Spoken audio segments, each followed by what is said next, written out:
Fala galera, tudo bem com vocês? Aqui é o G4000 e vamos para mais um estadual, né? Uma série de estadual, né? A gente está contando estaduais de 10 em 10, tipo 5 edições para estadual do Rio e depois 5 edições para estadual de São Paulo, né? Aí depois disso vai ser 10 edições de Libertadores e Copa do Brasil, sendo 5, né? Da Copa do Brasil e outros 5 da Libertadores, né? É assim que eu vou fazendo, né? Pra gente não perder tempo. Vai ser complicado fazer tudo isso? Vai, né? Mas eu vou me esforçar ao máximo para que o canal tenha sempre vídeos aí, né? E é claro, né? Não vou poder sempre fazer tudo sempre, que vai ter outras coisas que eu tenho que fazer, né? Particular, né? Que eu não vou poder ter tempo para isso, mas quando eu tiver, eu vou fazer, né? Como eu tô fazendo agora, enfim. E vocês terão os videozinhos aí para relembrar, né? Mesmo que curto, mas relembrar, enfim. Vamos falar agora do Paulista de 70, né?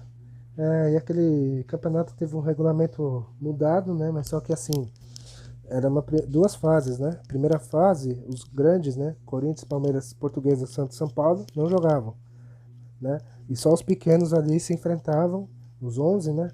Em turno e retorno, pontos corridos.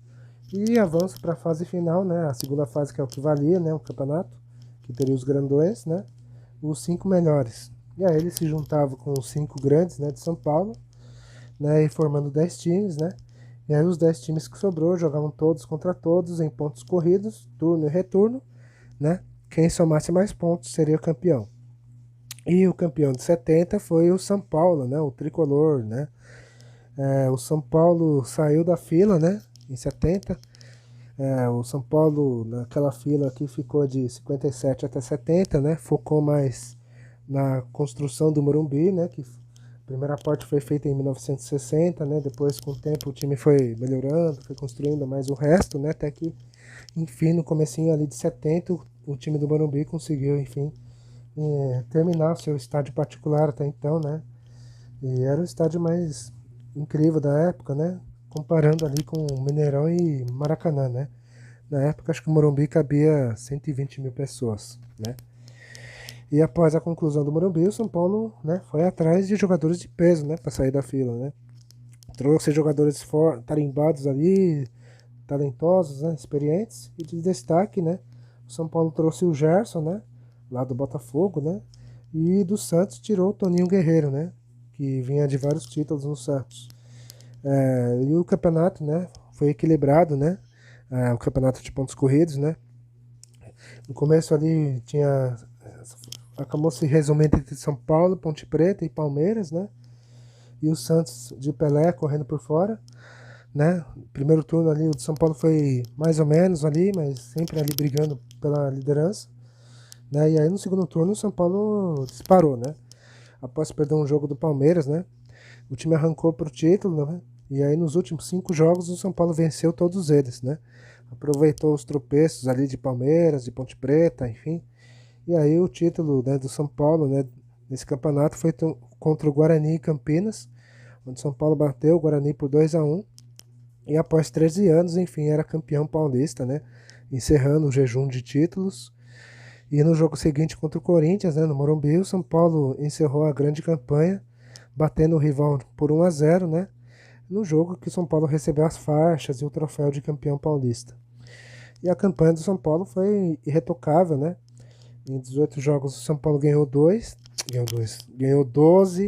e perdeu 3 apenas. Quer dizer, foi uma campanha muito sólida, né? Muito, muito boa, né?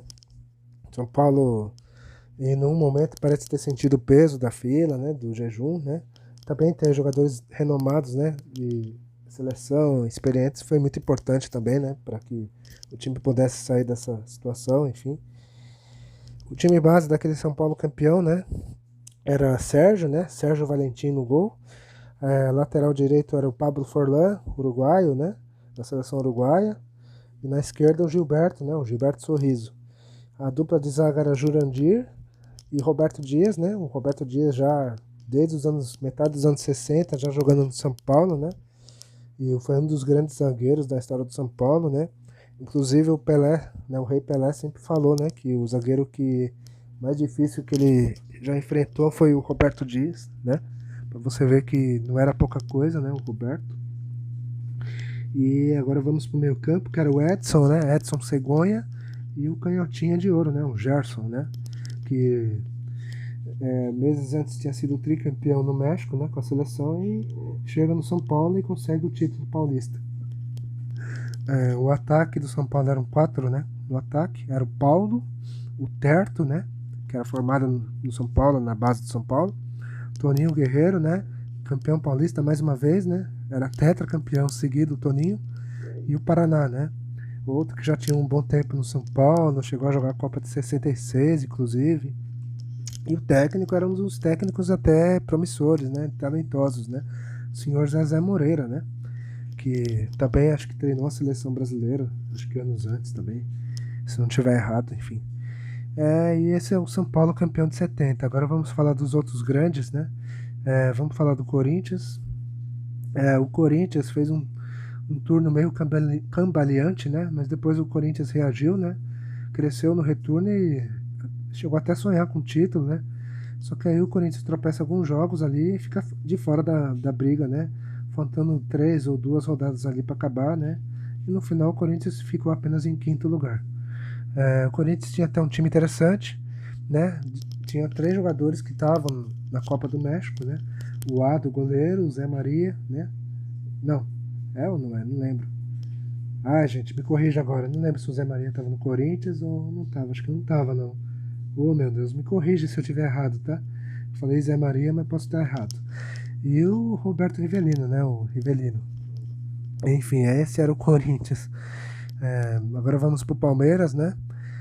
O Palmeiras ainda tinha uma boa parte ainda do elenco da primeira academia, mas já moldando o esquadrão da segunda academia, né? O Palmeiras aos poucos estava montando aquele timaço que seria quase campeão de tudo no início da década, enfim. O Palmeiras até lutou pelo título durante boa parte do campeonato, né? Só que aí na parte final ali o Alviverde teve uma queda de produção ali, né? O time acho que perdeu alguns jogadores, né? Por lesão, tal, algo do tipo. E aí não pôde, né, acompanhar o embalo do São Paulo, né? Que estava, né, sedento em sair da fila, né? E no final o Palmeiras acaba sendo vice-campeão, né? Inclusive dividindo o vice-campeonato com a Ponte Preta, né? A surpreendente Ponte Preta. E agora vamos falar do Santos, né? O time do Santos, atual tricampeão, né? Já começava a perder algumas peças ali e tal, e começou a ter algumas limitações de elenco, né? Naquele ano de 70.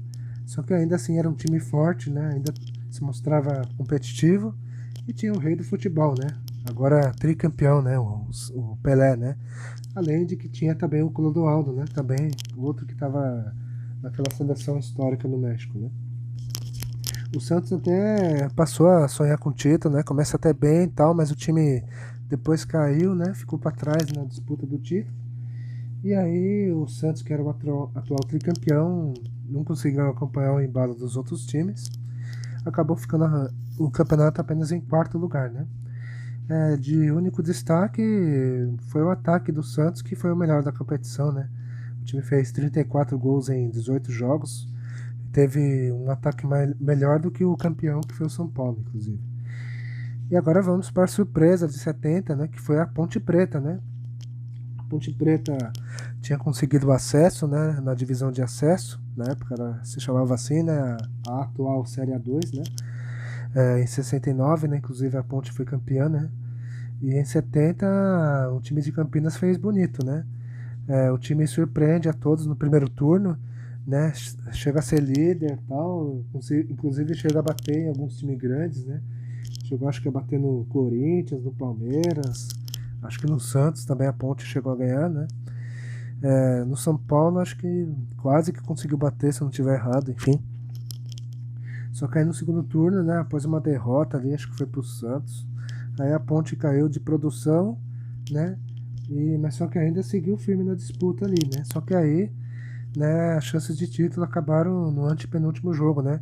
Numa derrota de 2-0 pro São Paulo no Morumbi. Aliás, um jogo meio polêmico ali, né? Que foi. Os ponte-pretanos reclamaram de um pênalti ali pro São Paulo, que não teria sido pênalti e tal, né? Que foi um lance. Se vocês verem o vídeo, né? Tem um vídeo desse jogo, inclusive. que parece que foi quase em cima da linha ali, né, entre a grande área e tal, né, e fora da área, enfim, mas é um lance muito difícil realmente, né? Só que o juiz, né, acho que foi o Armando Marques que apitou o jogo, não sei, acabou assinalando o pênalti, enfim, e a Ponte acabou perdendo, e aí acabou com as chances de título, né? E no final a Ponte acabou vice-campeã, né, ao lado do Palmeiras. A Ponte Preta tinha bons nomes naquele time, né? Com destaque para o Dicá, né? Que viria depois a ser o grande ídolo da história da Ponte, né?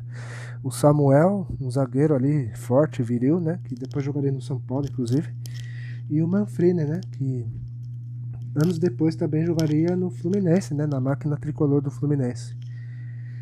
E é isso, né? Agora o vídeo está com quase 11 minutos.